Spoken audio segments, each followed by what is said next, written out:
Hey, tell me something. Good morning to you too, Mia. Good morning. Okay, tell me something.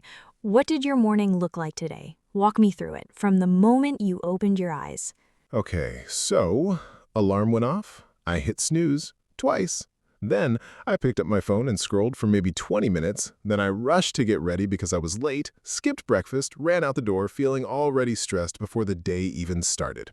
And how did the rest of your day feel? Honestly, off, like I was behind the whole day, never fully caught up. And does that happen often? Most days, actually. And that, right there, is exactly what we are talking about today. She got me again, before the intro even finished. Hey everyone, welcome back to the show. I am your host, Mia. And I am Simon. And today, we are talking about something that affects literally every single hour of your day, your daily routine. Because here is the truth. How you structure your day determines almost everything. Your energy, your mood, your productivity, your health, your happiness. All of it is connected to what you do and when you do it every single day. And most of us have never actually designed our day on purpose. We just wake up and react and then wonder why life feels so chaotic. This episode is going to change that. This episode is going to change that. And hey, if you are new here, welcome. Hit that subscribe button and the notification bell right now. New episodes every single week. Simple English, real topics, real change. Every week. Okay, Mia, let's fix this routine. Let's fix it. Part 1.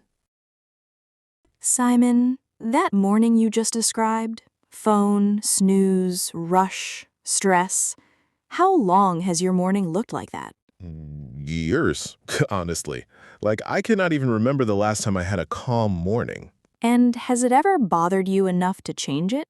I have tried. I set my alarm earlier. I tell myself, tomorrow I will not snooze. Tomorrow I will not check my phone first thing. And then tomorrow comes and Exactly the same thing happens. exactly the same thing.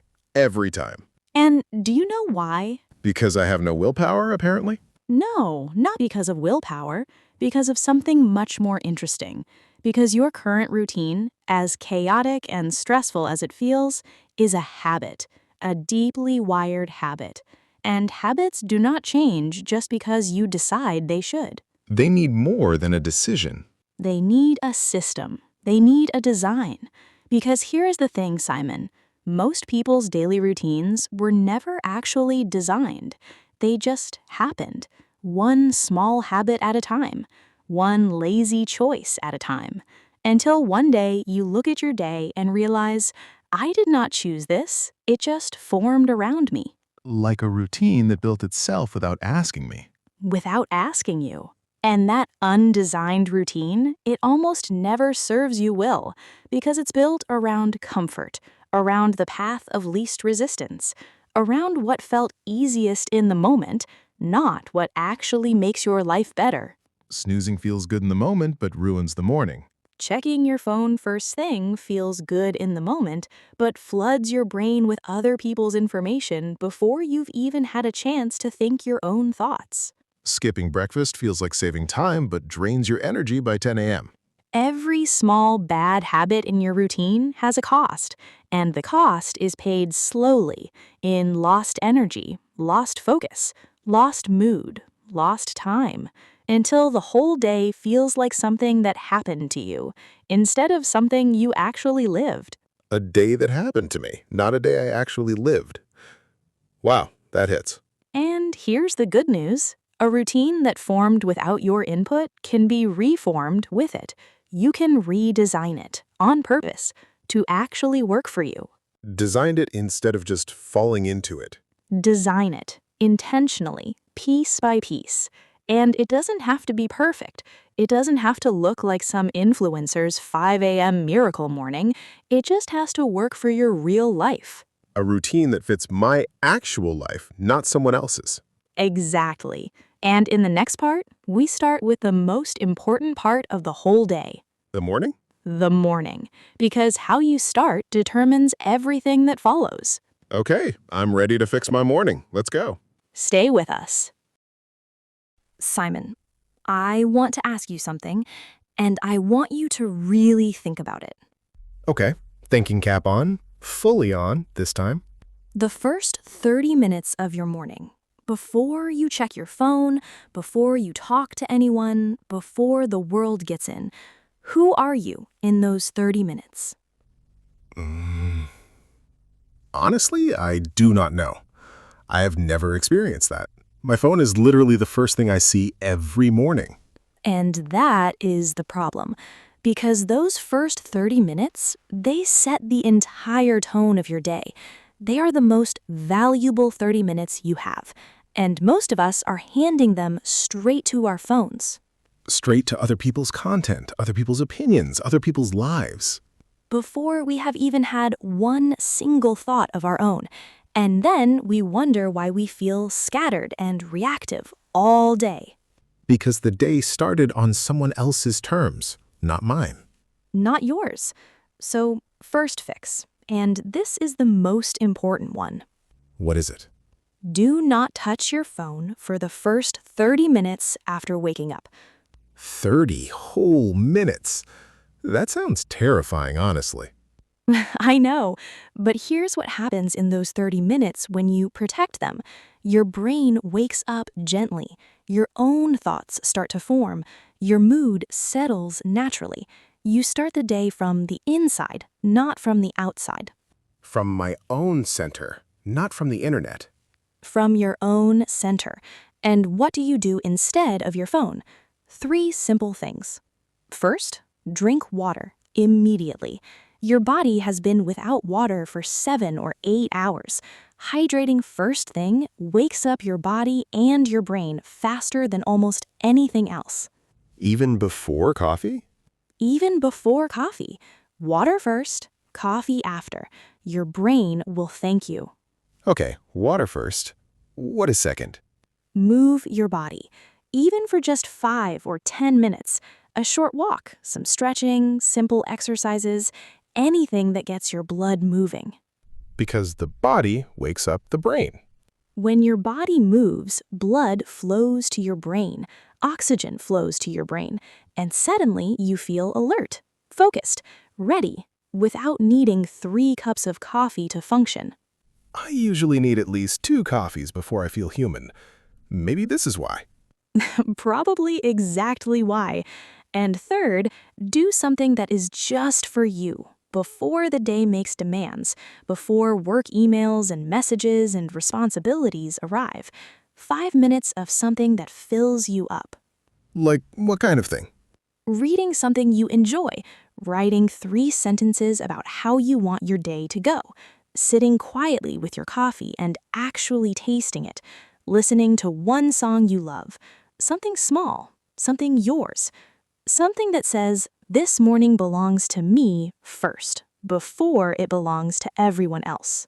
This morning belongs to me first. And Simon, I know what you're thinking. That I do not have time for this. That you don't have time, but here's the truth. This takes 30 minutes, and most people spend 30 minutes or more scrolling their phone in bed before they even get up. So it's not about finding extra time, it's about using the time differently. Same 30 minutes, completely different result. And the result is you start the day feeling like you, calm, centered, ready, instead of already behind and already stressed. And when you start the day feeling calm and centered, everything that follows is just a little bit better. Your focus is sharper, your mood is steadier, your decisions are clearer, because the foundation of the day is solid. The morning is the foundation of everything. Fix the morning, and you fix the day. And in the next part, we talk about the middle of the day, because most people completely lose control of their day around lunchtime. Oh yes, the afternoon slump is very real in my life. Very real for everyone, and there's a reason for it, and a fix for it. Okay, can't wait. Let's go. Simon, tell me about your afternoons. My afternoons. Okay, so usually around 2 or 3 p.m., something happens to me. What happens? Everything just dies. Like my energy falls off a cliff. I cannot focus. I cannot think clearly. I just want to lie down and do nothing. And what do you usually do about it? Coffee, More coffee, sometimes snacks. Sometimes I just sit there staring at my work feeling guilty that I am not doing it. And does the coffee fix it? For maybe 20 minutes, and then I crash again. And then I feel bad about how unproductive I have been, and that bad feeling follows me into the evening. And that guilt and low energy in the evening, Makes me want to just escape, usually into my phone or a show. which keeps you up later than you planned, which means you wake up tired tomorrow, which makes the next afternoon slump even worse. It is a cycle, a terrible cycle.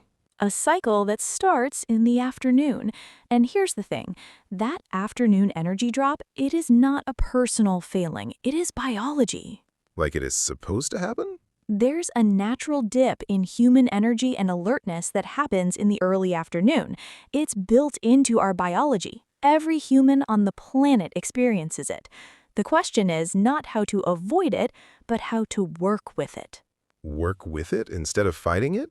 Because fighting biology never works long term. So, first fix for the afternoon, and this one surprises people.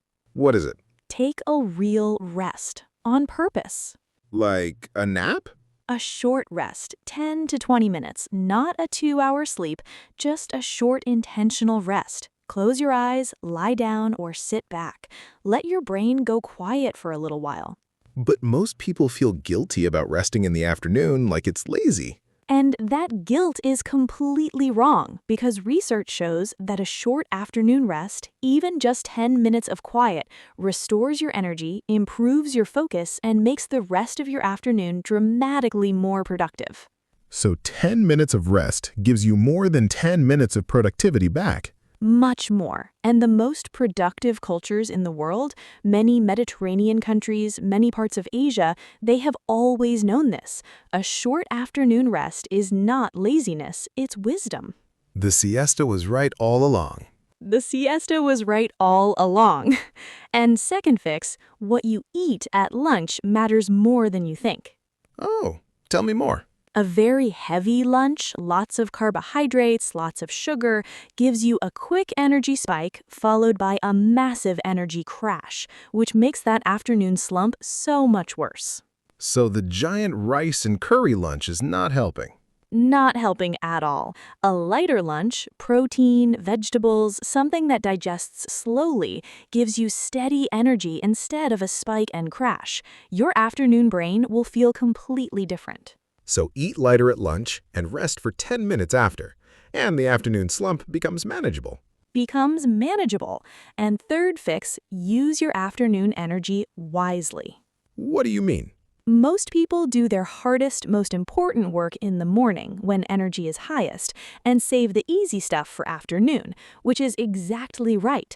But many people do the opposite. They waste their best morning energy on small tasks and emails, and then try to do hard, important work in the afternoon when their brain is already tired. So do hard things when your brain is fresh, easy things when your brain is tired. Simple but powerful. Match the task to your energy level, not to your schedule. And fourth, get outside in the afternoon, even for 10 minutes. Fresh air and daylight. Natural light signals to your brain it is still daytime, stay alert. And fresh air and a short walk physically moves oxygen to your brain, better than any amount of coffee, honestly. So the afternoon fix is rest, eat lighter, do easy tasks, and get some fresh air. 4 simple things, and your afternoon goes from the worst part of your day to actually a pretty good part of your day. That sounds so much better than sitting staring at my work feeling guilty. So much better. And in the next part, we talk about the part of the day that most people completely destroy. The evening? The evening and the night, and how you end your day determines how you start the next one. Oh, so it's all connected. Everything is connected.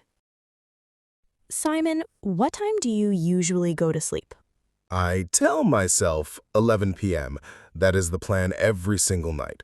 And what time do you actually go to sleep? Maybe 1 a.m., sometimes later. Because I sit down to watch one episode, and then it becomes 3 episodes. Or I pick up my phone for 5 minutes, and suddenly it is midnight. And what time do you have to wake up? 7. So on a good night, I get 6 hours, sometimes less. And how do you feel when that alarm goes off at 7? Terrible every single morning, like I have been hit by something large and heavy. And then you hit snooze. And then I hit snooze, and the whole cycle starts again. So the bad morning that we talked about in part 2, it actually starts the night before. Oh. Oh, wow, yes, it does. Everything is connected. And the evening is where most people's routines completely fall apart. Because by evening, your willpower is exhausted, your rational brain is tired, and the easiest thing in the world is to just collapse onto the couch and scroll and watch until you fall asleep. Which feels like rest, but actually is not. Which feels like rest but is not rest at all, because screens, phones, laptops, TVs, they emit blue light, and blue light tells your brain it is daytime, stay awake, stay alert. So your brain thinks it is still day even at midnight. Even at 1 a.m. And so when you finally put the screen down and try to sleep, your brain is confused. It cannot switch off quickly. You lie there feeling tired but unable to fall asleep properly. And then the sleep you do get is not deep quality sleep. Not deep at all. And poor sleep affects everything: your mood, your focus, your energy, your appetite, your immune system. Everything gets worse with bad sleep. So fixing the evening fixes basically everything else. Fixing the evening fixes so much. So first fix, decide a real bedtime and protect it. Not an ideal bedtime, a real one. A real one. Look at when you need to wake up, count back 7 to 8 hours, and make that your non-negotiable bedtime. Not negotiable with Netflix, not negotiable with social media, non-negotiable. 7 to 8 hours. That is what the brain actually needs. That is what every adult brain needs. Not 5 hours, not 6, 7 to 8, consistently. And the people who say, I function fine on 5 hours, research shows they are almost always wrong. They've just gotten used to feeling worse than they could feel. They forgot what actually rested feels like. They forgot completely. Second fix, create a wind-down routine, starting 1 hour before bed.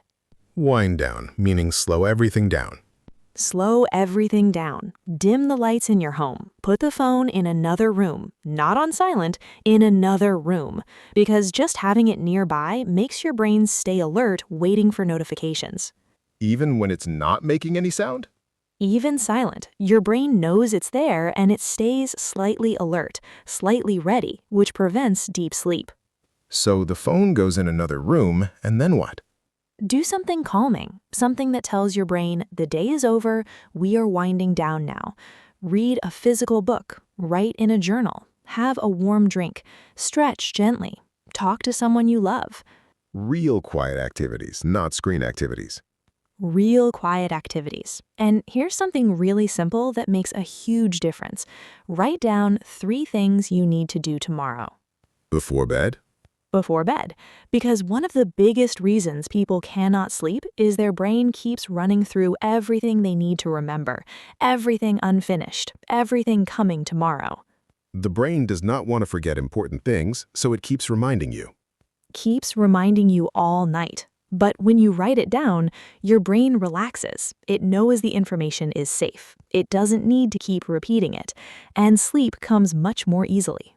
Writing it down gives the brain permission to let go. Permission to let go and actually rest. And the last evening fix, keep your sleep and wake time consistent, even on weekends. Even weekends? Even weekends, because your brain runs on a biological clock, and every time you stay up late on Friday and sleep until noon on Saturday, you reset that clock, and Monday morning feels like jet lag. Social jet lag. I've heard this term. Social jet lag, and it is very real.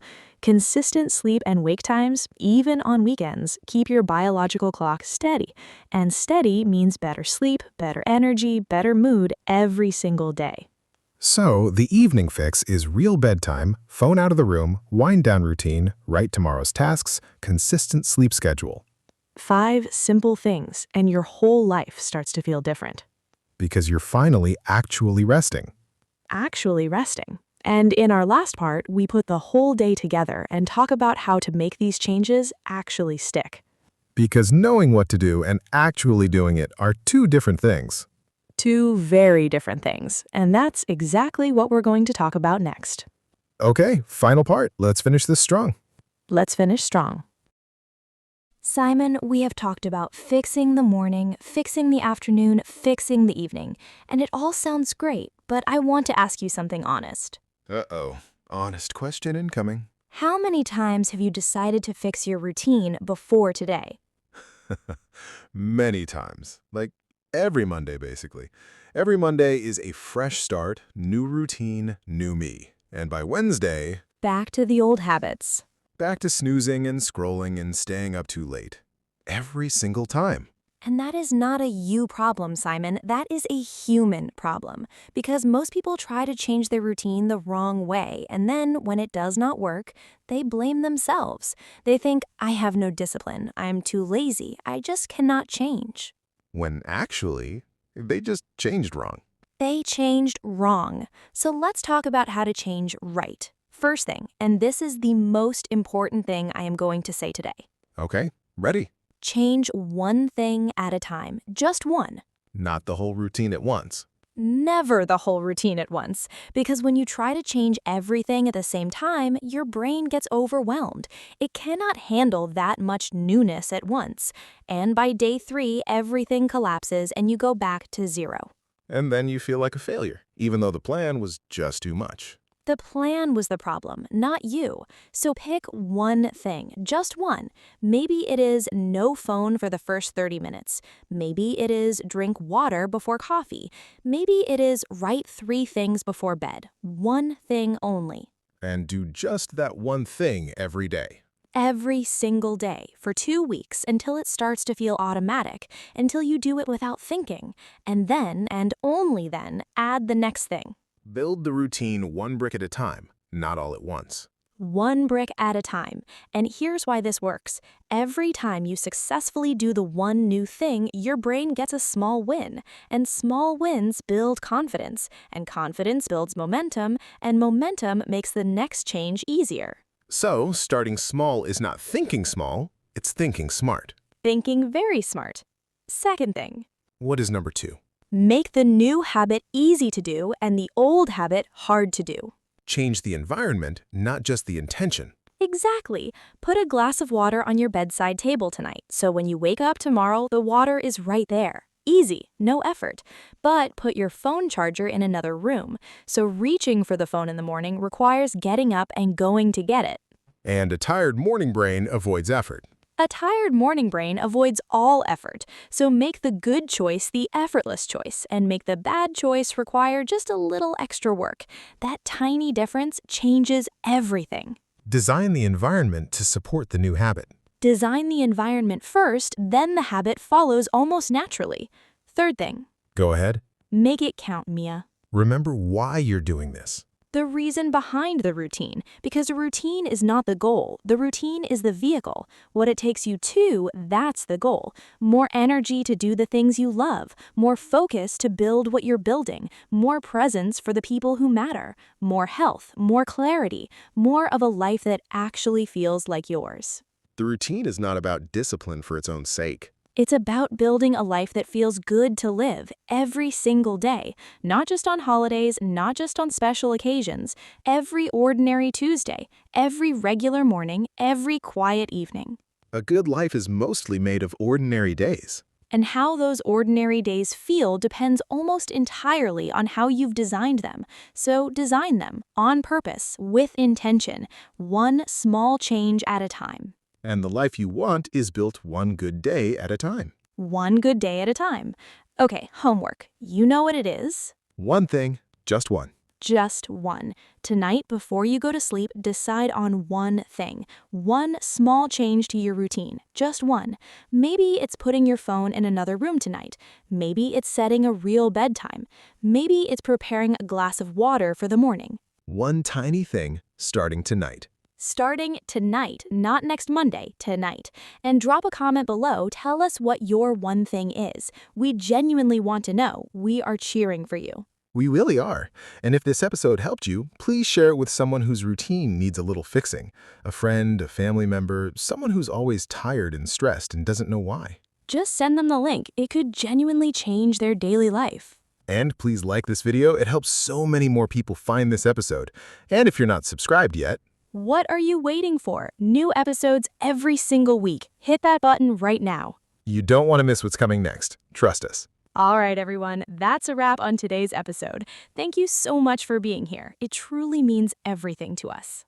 Take care of yourselves, everyone. Fix one thing, just one, and remember, You don't need a perfect routine. You just need a better one than yesterday. bye, everyone.